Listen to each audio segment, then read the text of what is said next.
I am Lalita Sharma from Suraj School, Mahendragarh, lecturer of economics. Today we are going to discuss about the topic producer's equilibrium. In the previous class we also learned about the concept of the producer's equilibrium. Profit से related concept हम इसमें already कर चुके हैं. अब इसमें केवल एक ही क्वेश्चन अराइज होता है कि explain the producers equilibrium with the help of MC and MR approach. MC और एमआर अप्रोच से इसको एक्सप्लेन करना है. तो ये देखो, सबसे पहले हम इसको डिफाइन करेंगे. Where the producers are equilibrium. Definition: the producers are in equilibrium where he gets maximum profit, यानी जहां पर उसको मैक्सिमम प्रॉफिट अर्न होता है. These are called the situation of producers equilibrium, क्योंकि प्रोड्यूसर्स का जो मेन ऑब्जेक्टिव होता है वो प्रॉफिट अर्निंग होता है. इसके बाद एवरी थ्योरी या law depends on the some conditions या अजम्पशंस. अजम्पशंस हम इसमें ले सकते हैं मार्केट प्राइस इज कांस्टेंट, यानी इसमें जो मार्केट प्राइस है वो कांस्टेंट है. एमसी है जो यू शेप्ड है. इसके साथ साथ ये पूरा जो क्वेश्चन है कंडीशंस पर बेस्ड है, क्योंकि इसमें हम एमसी और एमआर के थ्रू पढ़ते हैं. तो ये किस कंडीशन पर बेस्ड है, क्या कंडीशन अप्लाई होनी चाहिए? MR is equal to MC. First condition is the producers are in equilibrium where MR is equal to MC and at this equilibrium point, यानी कौन से इक्विलिब्रियम पॉइंट? जहां पर एमआर और एमसी बराबर होंगे, एमसी इज राइजिंग, यानी यहाँ पर एमसी क्या होता हुआ होना चाहिए? एमसी इंक्रीज होता हुआ होना चाहिए, तभी वहीं पर एक प्रोड्यूसर्स इक्विलिब्रियम की सिचुएशन में होगा. Then we can define it with the help of the table and diagram. इसमें क्योंकि हम इक्विलिब्रियम जो कंडीशंस है वो मार्केट प्राइस कांस्टेंट के केस में लेते हैं, तो क्वांटिटी यूनिट्स के रूप में शो करते हैं. MR in rupees and MC it is also in U shape, जैसा हम प्रीवियस क्लास में पढ़ चुके हैं.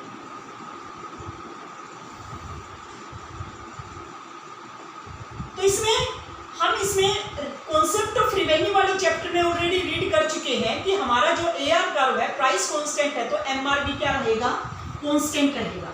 जैसे सपोज करें 10 है तो सभी के लिए क्या रहेगा? ये 10 ही रहेगा, क्योंकि कांस्टेंट होता है. और MC जो होता है वो हमारा U शेप होता है. जैसे 10 मान लो 14 है, 10 है, 8 6 8 10 एंड 16. तो ये हमारी टेबल है, यानी according to this table where the producers gets maximum profit, क्योंकि यहाँ पर दो जगह पर MC और MR दोनों आपस में इक्वल हैं, इस पॉइंट पर और इस पॉइंट पर, सेकेंड यूनिट पर और सिक्स्थ यूनिट पर. तो प्रोड्यूसर्स इक्विलिब्रियम में कहाँ पर होगा और कितनी यूनिट प्रोड्यूस करेगा, ये इन कंडीशन पर डिपेंड करता है. और दोनों कंडीशन कहाँ पर सेटिस्फाइड होती हैं? सिक्स्थ यूनिट पर सेटिस्फाई होती हैं, क्योंकि सेकेंड यूनिट पर MC is equal to MR but after this MC starts decreasing. लेकिन कंडीशन क्या है? MC is rising. तो यहाँ पर क्या है कि यहाँ पर MC और MR दोनों बराबर है, और इसके बाद MC क्या होना शुरू हो जाता है? राइज होना शुरू हो जाता है. सो when the producer produces sixth unit of the commodities, then he gets maximum profit या are in equilibrium. Then it can also be defined with the help of diagram. अब हम इसको डायग्रामेटिकल भी शो कर सकते हैं, चाहो तो एज ए टेबल की हेल्प से कर सकते हो या विदाउट टेबल भी इसको ड्रा कर सकते हो. यहाँ पर cost and revenue vertical axis पर, और यहाँ पर क्वांटिटी शो करें. हमारी जो MR लाइन है, these are parallel to X axis because AR is equal to MR.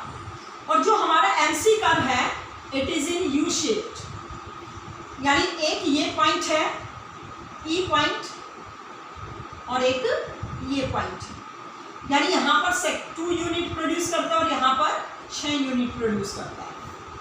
तो इसको हम डिफाइन कर सकते हैं एक सिंपल वे में अब, कि the producers are not in equilibrium on point A because at this point the both condition does not satisfy, क्योंकि यहाँ पर दोनों कंडीशन सेटिस्फाई नहीं होती, एक पॉइंट पर MC और MR बराबर है बट इसके बाद MC स्टार्ट्स डिक्रीजिंग, जबकि हमारे पास कंडीशन है MC राइज होता हुआ होना चाहिए. So point E is the equilibrium point where the producers are in equilibrium and he produces 6 unit of the commodities and gets maximum profit. तो it means जब वो 6 यूनिट प्रोड्यूस करता है तो एक प्रोड्यूसर्स एज ए इक्विलिब्रियम की situation में होता है जहां पर उसको मैक्सिमम प्रॉफिट अर्न होगा. अब इसमें कुछ क्वेश्चन अराइज होते हैं कि what happens to the producers equilibrium if the producer produces one more unit या one less unit of the commodities. अगर प्रोड्यूसर वस्तु की एक यूनिट कम या ज़्यादा प्रोड्यूस करे तो उसके इक्विलिब्रियम पर इसका इफेक्ट क्या पड़ेगा and what's the reaction of the producers.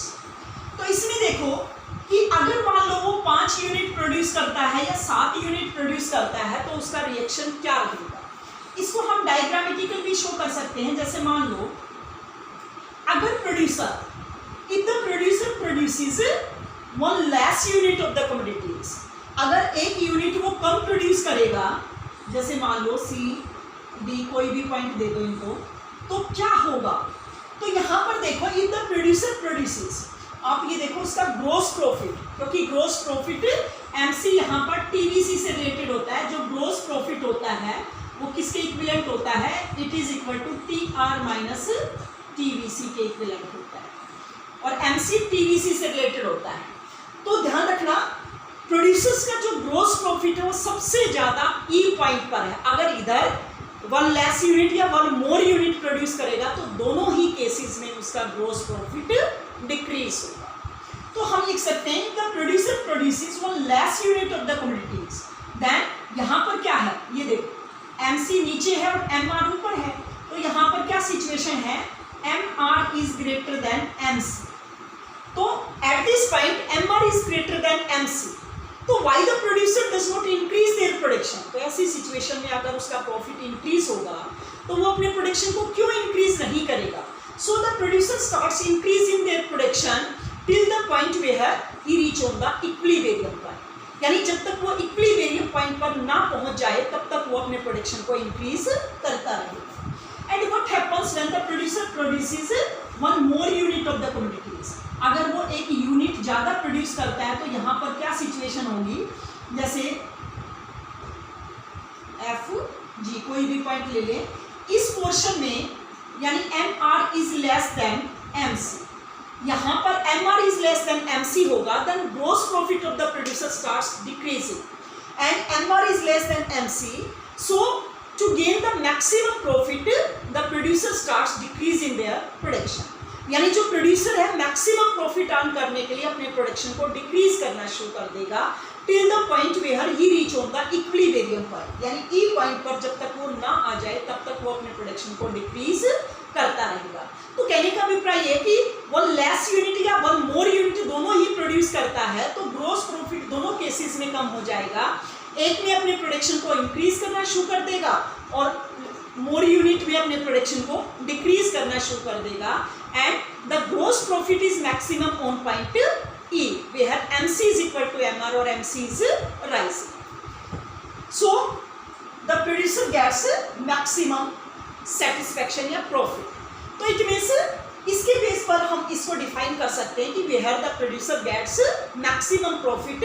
ये कंडीशन पर डिपेंड करता है, उसके बेस पर हम डिफाइन करते हैं कि कहाँ पर प्रोड्यूसर्स को मैक्सिमम प्रॉफिट अर्न हो. तो इसको आप डायग्रामेटिकल या टेबल के थ्रू एक्सप्लेन कर सकते हैं. इसको हम इम्परफेक्ट कंपटीशन मार्केट में भी शो कर सकते हैं, right. So that's all for today. For the further classes please connect our YouTube channel. Thanks and have a nice day.